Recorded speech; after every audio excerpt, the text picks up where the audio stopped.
శ్రీకృష్ణ పరబ్రహ్మణే నమః. నిన్న పృథుమహారాజు భూదేవిని రసాయనాలు వదలమని అడిగినందువల్ల ఆవిడ తన గురించి ఇలా చెప్తూ ఉంటుంది. ఆవిడ అనింది, పృథివిలో దొంగలు ఎక్కువైపోయారు. అయితే ఇంతకు పూర్వం ఈ భూమిని తల్లిలా ఆరాధించిన వాళ్ళు ఎవరున్నారో వాళ్ళు వచ్చి ఏ కోరిక కోరితే ఇప్పుడు ఆ కోరికను భూమి వాళ్లకు ఇచ్చేస్తుంది.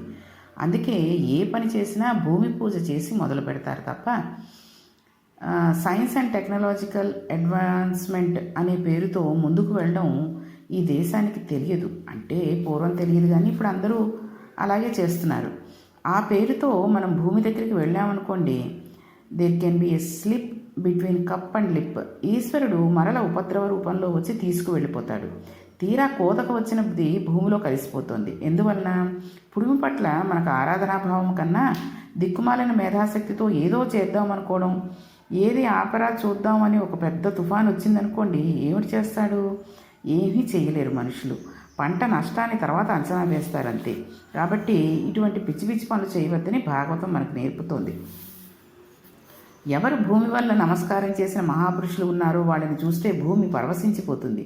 తల్లి అయి కాపాడుతుంటుంది. అందుకే ఉదయం నిద్ర నుండి లేచినప్పుడు భూమికి నమస్కారం చేసి లేవాలి. తల్లిదండ్రులు ప్రయత్నపూర్వకంగా ఈ విషయాన్ని పిల్లలకు నేర్పాలి. ఏ నక్షత్రంలో పిల్లలు పుట్టినా ప్రతి నక్షత్రములకు గండకాలం ఉంటుంది. గండకాలంలో పిల్లలకి ఎటువైపు నుంచి అయినా ఆపదరవచ్చు.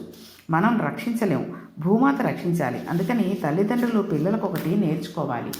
అమ్మ, నిద్ర లేవగానే కాలు పెట్టి దిగుతావు కదా, అప్పుడు ఒక్కసారి భూమిని 2 చేతులతో కళ్ళకు అద్దుకుని భూదేవికి నమస్కరించమని చెప్పాలి. అసలు ఉదయం లేస్తూనే శ్రీహరి శ్రీహరి శ్రీహరి అని 3 సార్లు అనుకుని దండం పెట్టుకుని మంచం మించి కాలు కిందే పెట్టేటప్పుడు, అమ్మ భూమాత తల్లి, ఇక గత్యంతరం లేక నిన్ను తొక్కి నీ మీద నేను నా ఇష్టం వచ్చినట్టు చేస్తున్నాను కాబట్టి క్షమించవలసింది అని చెప్పి, నువ్వు నా అమ్మవి, నిన్ను కాలితో తన్నాను, ఇంతకన్నా దిక్కు లేదు, అమ్మా నన్ను రక్షించు అని అడిగితే భూమాత అమ్మగా రక్షణ చేస్తుంది. ఇంకా ఈ ఆవు అంది పృథు మహారాజు తోటి, ఓషధి శక్తులన్నీ నాలో జీర్ణమైపోయి పాలు అయిపోయాయి. ఇప్పుడు నేను మీకు ఎన్ని రకముల శక్తులు కావాలో అన్నిటినీ వదిలిపెడతాను. నువ్వు అడుగుతున్నావు కాబట్టి, నువ్వు మహానుభావుడవు కనుక, నువ్వు రాజక్షేమమును కోరిన వాడివి కనుక నీ కోసం విడిచిపెడతాను. కానీ నీవు భూమిపతివి. పృథుమహారాజు గారు వచ్చి దూడగా నిలబడతానంటే కుదరదు. ఇప్పుడు దూడ రూపంలో ఎవరైనా రాగలరా? అలా వచ్చి నిలబడితే అప్పుడు నేను పాలగా మరల ఓషధీ శక్తులను వదులుతాను. అప్పుడు మరల పంటలు పండుతాయి. దూడగా ఎవరిని తీసుకొస్తావు అని అడిగింది. అప్పుడు పృథుమహారాజు గారు అన్నారు, ఇప్పుడు నీవు చెప్పిన మాటలకు చాలా సంతోషం. లేకపోతే నిన్ను నువ్వు గింజలంత నరికి అవతల పారేసి నా యోగశక్తితో మరల భూమిని నిలబెట్టుకోవాలి అనుకున్నాను. నువ్వు మరల అనుగ్రహిస్తావని అన్నావు. తల్లి, నీకు నమస్కారం. అందుకని నీకు దూడగా స్వయంభూ మనువును తీసుకువస్తాను. ఆయన భూమిని చాలా గొప్పగా పరిపాలించాడు అని చెప్పాడు. స్వయంభూ మనువు పేరు వినగానే భూమాత చాలా సంతోషించింది. ఆయనను దూడగా రమ్మనమంది. స్వయంభూ మనువు దూడగా వచ్చి ఆ శిరములను ఒక్కసారి కదిపాడు. భూమి గోస్వరూపమైన శిరములను కదిపాడు. ఒక్కసారి లోపల ప్రేమ కలిగి ఆ శిరములలోంచి పాలు కారిపోయి, ఈ ఓషధీ శక్తిని పితకగలిగిన వాడు ఉండాలి. ఎవరు పితకాలి? ఎవరు పితకడం కోసమని ఆవును పిలిచాడో వాడే పితకాలి. అందుకని పృథుమహారాజు వెళ్ళి దానిని పొదుగు దగ్గర కూర్చున్నాడు. ఇప్పుడు ఈ ఓషధీ శక్తులను తట్టుకోగలిగిన పాత్ర కావాలి. తన చేతిని పాత్రగా చేసి 2వ చేతితో పాలు పితికాడు. పితికి ఆ పాలను భూమిపై చల్లాడు. అంతే, వెంటనే పంటలు పండాయి. అందరి ఆకలి తీరిపోయింది. భూమి సస్యశ్యామలం అయిపోయింది. ఇప్పుడు ఆకలి ఎక్కువ, పండేటటువంటి భూమి తక్కువ. అందుకని పృథువు తన ధనస్సును చేతపట్టి వంచి ధనస్సు చివరి భాగంతో కొన్ని పర్వతములను పడగొట్టి భూమిని సమానం చేశాడు. అలా చేసేసరికి కొన్ని వేల ఎకరముల భూమి మరల వ్యవసాయ యోగ్యమైంది. దీని మీదకు వచ్చి నీరు నిలబడింది. విశేషమైన పంటలు పండాయి. పృథువు మీద ఉన్న వాళ్ళందరూ చాలా సంతోషించారు. పృథు, ప్రజలను రక్షించడానికి నువ్వు వ్యవసాయంలో ఒక కొత్త ప్రయోగం చేసిన వాడివి కనుక పంటల విషయంలో నా వాత్సల్యమును లోకమునకు చూపించి ఎగిరిపోయిన ఓషధీ శక్తులను మరల ప్రభావింపచేసిన వాడివి కనుక నువ్వు తండ్రివి, నేను కూతురిని. నీ పేరు నేను పెట్టుకుంటాను. నాకింత వాత్సల్యంతో పేరు తెచ్చావు కనుక నీవు నాకు పుడమికి భర్త వంటి వాడివి అయినా నీ వాత్సల్యంను కూతురిగా అనుభవించాను కనుక నేను పృథివి అని పేరు పెట్టుకుంటాను అని అనడంతో భూమిని పృథుమహారాజు పిండితే పృథివి అని పేరు వచ్చింది. ఈ పేరు గుర్తుపెట్టుకుంటే మన నోటికి తినడానికి తిండి ఎక్కడ ఉందో గుర్తుకు వస్తుంది. అందుకే జీవితంలో పృథుమహారాజు గురించి వినినట్లయితే మన కోరికలన్నీ తీరిపోతాయని పెద్దలు చెబుతారు. ఈయన ఎప్పుడైతే పిండుకున్నారో ఇంకా కోరికలు ఉన్నవాళ్ళు ఉన్నారు. వారంతా పరిగెత్తుకు వచ్చారు. దేవతలందరూ పరిగెత్తుకు వచ్చారు. ఇంద్రుణ్ణి దూడగా వదిలారు. వాళ్ళకి అమ్మ వీర్యము, ఓజము, ఋతము అనబడేటువంటి మూడింటిని విడిచిపెట్టింది. రాక్షసులు ప్రహ్లాదుడిని దూడగా చేసుకుని లోహపాత్రలో 3 రకముల సుర పిండుకున్నారు. గంధర్వులు, అప్సరసలు విశ్వావసుని దూడగా వదిలి పద్మంలోకి సౌందర్యమును, మధువును పిండుకున్నారు. అందుకే పద్మం అంత సౌందర్యంగా ఉంటుంది. పితృగుణములు ఆర్యముని దూడగా చేసి వచ్చి మట్టి పాత్రలో కవ్యము అంటే శ్రాద్ధకర్మలో ఉపయోగించే పదార్థాన్ని కవ్యము అంటారు. దాన్ని పిండుకున్నారు. సిద్ధులు కపిల మహర్షిని దూడగా చేసి ఆకాశం అనే పాత్రలోకి సిద్ధులు పిండుకున్నారు. అందుకే వాళ్ళు ఆకాశగమనం అది చేయగలుగుతూ ఉంటారు. కింపురుషులు మయుడిని దూడగా చేసి యోగమనే పాత్రలోనికి ధారణ అనే శక్తిని పిండుకున్నారు. యక్షభూత పిశాచాది గణములు రుద్రుడిని దూడగా చేసుకుని కపాలంలోకి రక్తాన్ని పిండుకున్నారు. పాములు తక్షుడిని దూడగా చేసుకుని తమ పుట్టలనబడే పాత్రల్లోకి పురుషులు, ఫలములు అనే వాటిని పిండుకున్నాయి. వృక్షములు తమ పట్టలలోనికి రసమును పిండుకున్నాయి. అందుకే మనకి అన్ని రకముల రుచులు చెట్ల నుండే వస్తాయి. అవి ఆయా రుచులను కలిగి ఉండి మనకు రసపోషణం చేస్తూ ఉంటాయి అన్నమాట. ఇలాగా పృథుమహారాజు ఆనాడు ఎవ్వరూ పొందనటువంటి విజయాన్ని సాధించి భూమండలాన్ని అద్భుతంగా పరిపాలన చేస్తున్నాడు. ప్రజలందరూ పరమ సంతోషంగా జీవితాన్ని గడుపుతున్నారు. చోరభయం లేదు. ప్రభువు నుంచి దండన శక్తితో ఉన్నాడు. ఇటువంటి స్థితిలో ఆయన 100 అశ్వమేధ యాగములు చెయ్యాలి అని సంకల్పించాడు. బ్రహ్మవర్తము అని స్వయంభూ మనవు పరిపాలించిన ప్రాంతములకు వెళ్ళి సరస్వతి, దృషద్వతి అనబడే 2 నదుల మధ్య ప్రాంతంలో యజ్ఞశాల కట్టించి 99 అశ్వమేధ యాగములు చేశాడు. ఇక్కడ మనం ఒక గొప్ప రహస్యాన్ని పట్టుకోవాలి. ఆయన పృథుమహారాజు కావచ్చు, లోకమును సంతోషపెట్టాడు, అంతవరకు బాగుంది. తను కూడా తరించాలి కదా. ఎన్ని యజ్ఞాలు చేస్తాడు? యజ్ఞం వల్ల పుణ్యం వస్తుంది. పుణ్యం కొన్నాళ్ళకి క్షీణించిపోతుంది. పుణ్యం క్షీణించిపోతే మరల కింద పడిపోతారు. కాబట్టి ఇప్పుడు ఆయన సంస్కరించబడాలి. ఆ కర్మకు ఒక అంతం ఉండాలి. ఆయన 99 యజ్ఞములు పూర్తి చేసి 100వ యజ్ఞం చేస్తుండగా దేవేంద్రుడు ఒక విచిత్రమైన రూపంతో పెద్ద పెద్ద జటలు కట్టుకు వచ్చి ఆ యాగాశ్వమును పట్టుకుని పారిపోతున్నాడు. దానిని అత్రి మహర్షి కనిపెట్టాడు. ఇంద్రుడే యాగాశ్వాన్ని ఎత్తుకుపోతున్నాడు. బాణం వేసి యాగాశ్వను వెనక్కి తమ్మన్నారు. పృథుమహారాజు కొడుకు బయలుదేరాడు. కానీ జటలు కట్టుకుని ఋషివేషధారణే ఉన్న వాడి మీద బాణం వేయడానికి అనుమానపడ్డాడు. పొరపాటున బాణం వదిలితే ప్రమాదం జరుగుతుందని భావించాడు. అత్రి మహర్షి సామాన్యుడు కాదు. అత్రి వంశంలో పుట్టే వాళ్ళ ఆత్రేయస గోత్రీయులు. ఆయన త్రిగుణాతీతుడు. ఆయనకు అసూయ ఉండదు. ఆయన అన్నారు, గుర్రమును ఎత్తుకుపోతున్నవాడు ఇంద్రుడే. అతను ఏ రూపంలో ఉన్నా నేను పసిగట్టగలను. నువ్వు నిర్భయంగా బాణం వదిలేయి అన్నాడు. ఆ మాట చెప్పడానికి ఎంత ధైర్యం ఉండాలండి. తప్పు అయితే వంశం ఎగిరిపోతుంది. బాణం వదలడానికి పృథుకుమారుడు సిద్ధపడ్డాడు. ఇంద్రుడు భయపడిపోయి ఆ రూపమును, అశ్వమును విడిచిపెట్టి పారిపోయాడు.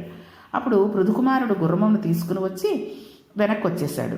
ఇంద్రుడు అపహరించిన గుర్రమును వెనక్కి తెచ్చాడు కాబట్టి ఆ పిల్లవాడికి విజితాశ్వుడు అని పేరు పెట్టారు. మరల యజ్ఞం జరుగుతోంది. ఒకరోజు యజ్ఞం జరుగుతుంటే ఇంద్రుడు తన శక్తితో చీకట్లు కమ్మేటట్లు చేశాడు. గాఢాంధకారంలో ఉండగా మరల యాగాశ్వమును అపహరించి తీసుకువెళ్ళిపోయాడు. ఈసారి మరల అత్రి కనిపెట్టాడు. ఈసారి ఇంద్రుడు ఒక ఖట్వాంగమును అంటే ఎముక చేతితో పట్టుకుని దాని మీద ఒక పుర్రె బోర్లించి వెళ్ళిపోతున్నాడు. అటువంటి వాడు సాధారణంగా మాంత్రిక శక్తులను కలిగి ఉన్నటువంటి వాడే కొంచెం సాధన చేసేవాడు అయిపోతాడు. కాకపోతే బ్రహ్మహత్యా పాప విముక్తి కోసం వెడుతున్న సాధుపురుషుడు కూడా అలా పట్టుకుంటూ ఉంటాడు. అలా వెడుతున్నవాడు కాబట్టి అతనిని వధించాలా వధించవద్దా అని పృథుకుమారుడు అనుమానపడుతున్నాడు. అప్పుడు అత్రి, నీవేమీ బెంగ పెట్టుకోనవసరం లేదు, అతడు ఇంద్రుడే, బాణం వేయవలసింది అని చెప్పాడు. పృథుకుమారుడు మళ్ళీ బాణం తీశాడు. అప్పుడు ఇంద్రుడు ఆ రూపమును, గుర్రమును అక్కడ వదిలిపెట్టి పారిపోయాడు. పృథుకుమారుడు గుర్రం వెనక్కి తెచ్చేశాడు. ఇంద్రుడు అక్కడ రూపమును వదిలిపెట్టేశాడు కదా. అలా వదిలిపెట్టిన రూపమునకు పాఖండ రూపము అని పేరు. పాఖండము అంటే పాపఖండము. అందులోంచి పాషండులు పుట్టారు. వాళ్ళు పైకి చూడ్డానికి వేదం అంగీకరించిన యజ్ఞయాగాది క్రతువులు చేసేవారిలా కనబడతారు, కానీ వాళ్ళు వేద విరుద్ధమైన మార్గంలో ప్రయాణిస్తూ ఉంటారు. వాళ్ళ వల్ల ధర్మం గతి తప్పిపోతుంది. అంత ప్రమాదకరమైన నడివడితో కూడిన రీతిలో ఉంటారు. కానీ వారి మాటలు మాత్రం చాలా ఆకర్షణీయంగా ఉండి అవతల వాళ్ళని బుట్టలో వేసేస్తారు. ఇటువంటి వాళ్ళు ఆ కాలంలోనే ఉన్నారని అనుకుంటున్నామేమో ఈ కథ చదివి, కానీ ఈ కాలంలో అందరూ అలాంటి వాళ్ళే అనిపిస్తూ ఉంటుంది. ఎందుకంటే పైకి గొప్ప వాళ్ళ ఎంతో మర్యాదతో కూడిన వాళ్ళ మాట్లాడుతూ మన వెనక గోతులు తవ్వేస్తూ ఉంటారు. ఇక ఇక్కడికి వచ్చేసరికి 2 మార్లు యాగాసం అపహరించాడనే కోపంతో పృథుమహారాజు యజ్ఞం పాడైపోతే పాడైపోయిందని లేచి నిలబడి ధనస్సు పట్టుకుని బాణంను సంధించి ఇంద్రుని మీదకి వదలడానికి సిద్ధపడ్డాడు. అప్పుడు ఋషులు అన్నారు, నీవు యజమానివి, నీవు ఎందుకు బాణం వదలడం? నీవు చేస్తున్న 100వ యజ్ఞం పాడు చేశాడు కనుక మా మంత్రశక్తి చేత ఇంద్రుడిని ఈ హోమంలో పారేస్తాం, ఇంద్రుడిని హోమంలో పడిపోమని పిలుస్తాం అన్నాడు. ఇప్పుడు ఇంద్రుని మీద క్షాత్రశక్తి తపశ్శక్తి రెండూ కలిసిపోయాయి. ఇప్పుడు ఇంద్రుడిని రక్షించేదెవరు? అప్పుడు చతుర్ముఖ బ్రహ్మగారు పరిగెత్తుకుంటూ వచ్చారు. ఆయన అన్నారు, మీరిద్దరూ పొరపాటు పడ్డారు. మీకింత తపశ్శక్తి ఉన్నది ఇంద్రుడిని అగ్నిహోత్రంలో పారేయడానికా?